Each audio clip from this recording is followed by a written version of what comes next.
आदरणीय नरेंद्र मोदी जी को पूरे देश की सबसे बड़ी जीत दिलाने का संकल्प लिया है। विकसित भारत बनाना है, इसलिए नरेंद्र मोदी जी को तीसरी बार प्रधानमंत्री बनाना है। कांग्रेस तो उत्तर प्रदेश में है भी नहीं और मुझे लगता है पूरे भारतवर्ष में कांग्रेस मुक्त भारतवर्ष। देख रहे हैं श्रेष्ठ यूपी, मैं हूं आशुतोष। हम पहुंच चुके हैं पीएम नरेंद्र मोदी के संसदीय क्षेत्र वाराणसी में। यहाँ हम प्रभारी से बात करेंगे। सर, किस तरह की तैयारी कर रही है बनारस में और क्या तैयारियाँ अब तक? नहीं, आपकी 4 जून को 400 पार के आधार पर आपकी वाराणसी की जनता ने, वाराणसी के लोगों ने अपने प्रधानमंत्री और अपने सांसद आदरणीय नरेंद्र मोदी जी को पूरे देश की सबसे बड़ी जीत दिलाने का संकल्प लिया है।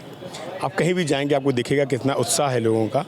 जो यहाँ पर आदरणीय यहाँ के सांसद और भारत देश के प्रधानमंत्री नरेंद्र मोदी ने जिस प्रकार काम किया है, विकास किया है, लोगों के सुख और दुख को दूर किया है, लोगों तक ऐसे लोग जिनके आज़ादी के बाद आज तक जिनके पास जो सरकार की काम है वो नहीं पहुंच पाए, तो उनको भी वो पहुंचाने का काम किया है।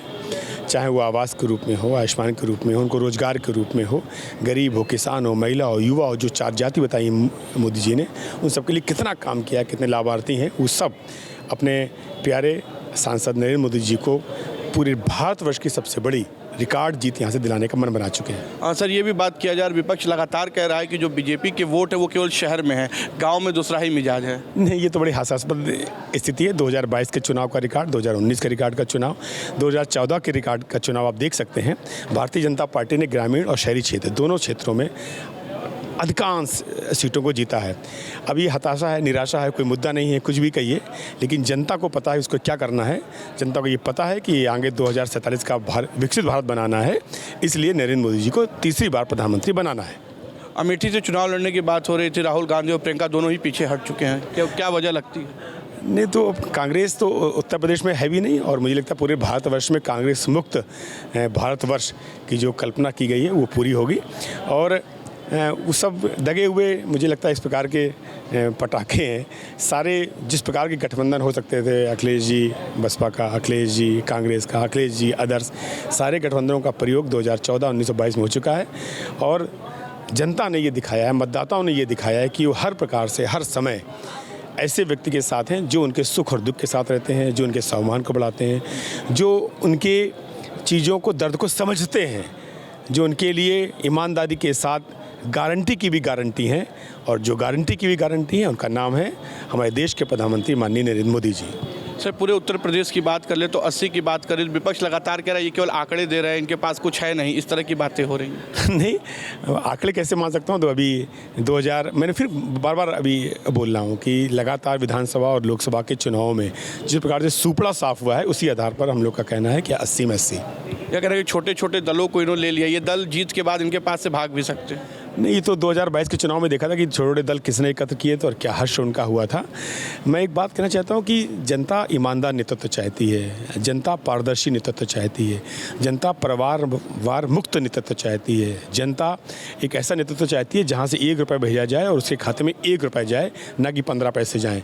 जनता ऐसा नेतृत्व चाहती है जो उसकी उसका जीवन है उसके उस स्तर को बढ़ा पाए। लगभग 25 करोड़ लोगों को गरीबी की रेखा के उसे ऊपर लाना, 3 करोड़ लोग लखपति दीदी को बनाना, 70 वर्ष से अधिक जितने भी बुजुर्ग हैं किसी भी जात के, धर्म के, पंथ को, उनको 5 लाख का आयुष्मान कार्ड बनाना और सबका साथ, सबका विकास, सबके विश्वास के आधार पर जनता केवल और केवल आदरणीय नरेंद्र मोदी जी को तीसरी बार प्रधानमंत्री बनाने के लिए संकल्पित है।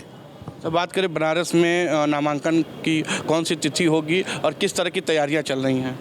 पिछली बार रिकॉर्ड 7 लाख से अधिक लोग नामांकन में शामिल हुए थे और ये बताता है कि आम जनमानस का मन मोदी जी के प्रति एक परिवार के भाव के रूप में है। उनको कोई परिवार का अपना बेटा मानता है, कोई उनको अपना अभिभावक मानता है, कोई उनका गार्जियन मानता है।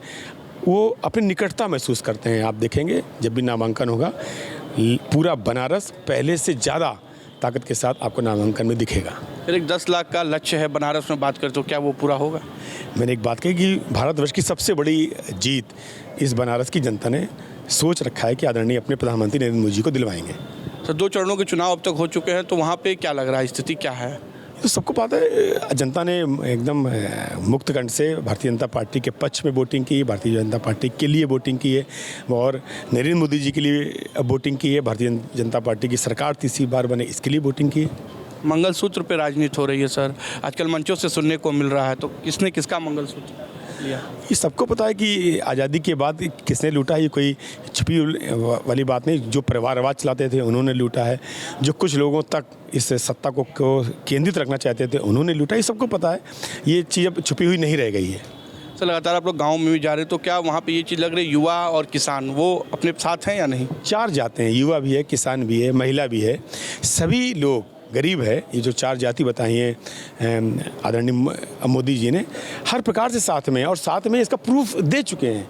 2014 का चुनाव हुआ तो लोगों ने कहा कि हो गया, 2017 में इसका प्रूफ आया, 2017 के बाद 2019 में इसका प्रूफ आया, 19 के बाद 22 में प्रूफ आया। तो समझदार को इशारा काफ़ी होता है, यहाँ तो इशारा 4-4 बार जनता दे चुकी है। अब इसके बाद भी यदि किसी को समझ में नहीं आता है, मेरा सुझाव है अपने विपक्ष के साथियों से कि वो जनता के सुख और दुख में जाएँ, उनकी बात को अच्छे से सुने समझें, क्योंकि केवल हवा से चुनाव नहीं लड़ा जा सकता। भारतीय जनता पार्टी का कार्यकर्ता 24/7 लगातार एक पॉलिटिकल वर्कर के रूप में नहीं, एक सोशल वर्कर के रूप में, पॉलिटिकल और सोशल दोनों वर्कर के रूप में काम करता है। कोरोना में किसने सेवा की? भारतीय जनता पार्टी के कार्यकर्ताओं ने। लोगों के सुख और दुख में कौन खड़ा हुआ? भारतीय जनता पार्टी का कार्यकर्ता खड़ा हुआ। तो जो अपना है, अपने परिवार का है, वो परिवार के साथ रहता है।